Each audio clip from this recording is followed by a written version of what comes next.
Bonjour à tous, aujourd'hui je vous propose de réaliser une recette de saison, une couronne de sablé de Noël. C'est parti!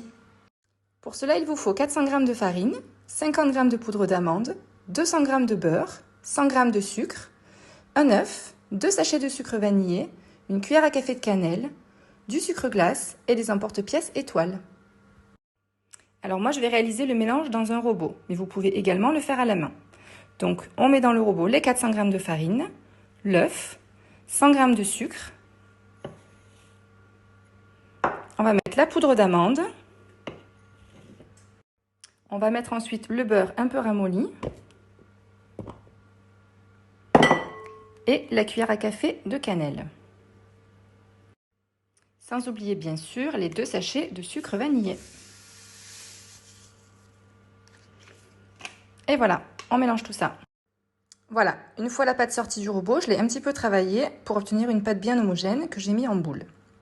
On va ensuite placer un peu de farine sur le plan de travail et étaler la pâte avec un rouleau. Une fois la pâte bien étalée, je vais utiliser mes emporte-pièces et je réalise des étoiles de différentes tailles que je vais placer sur une plaque de cuisson qui est recouverte de papier sulfurisé en les faisant se chevaucher légèrement. Alors voilà ce que ça donne une fois que toutes les étoiles ont été réalisées. Je les ai superposées. J'ai un petit peu appuyé pour bien les souder entre elles et c'est parti pour le four à 180 degrés pendant 10 minutes. Pendant que la couronne est en train de cuire dans le four, je me rends compte qu'il me reste quand même beaucoup de pâte, donc je vais pouvoir réaliser une seconde couronne. Mais après, à vous d'en faire plusieurs petites ou une très très grande, ça c'est un petit peu selon vos envies. J'ai sorti donc la couronne du four qui est restée à peu près 10-15 minutes à 180 degrés. Pendant qu'elle refroidit, tranquillement, je vais préparer un glaçage avec du sucre glace auquel j'ai rajouté un tout petit peu d'eau. Ça va nous permettre de décorer certaines étoiles. J'ai mis du glaçage sur certaines étoiles et ensuite j'ai saupoudré l'ensemble de la couronne de sucre glace pour obtenir une jolie couronne de Noël.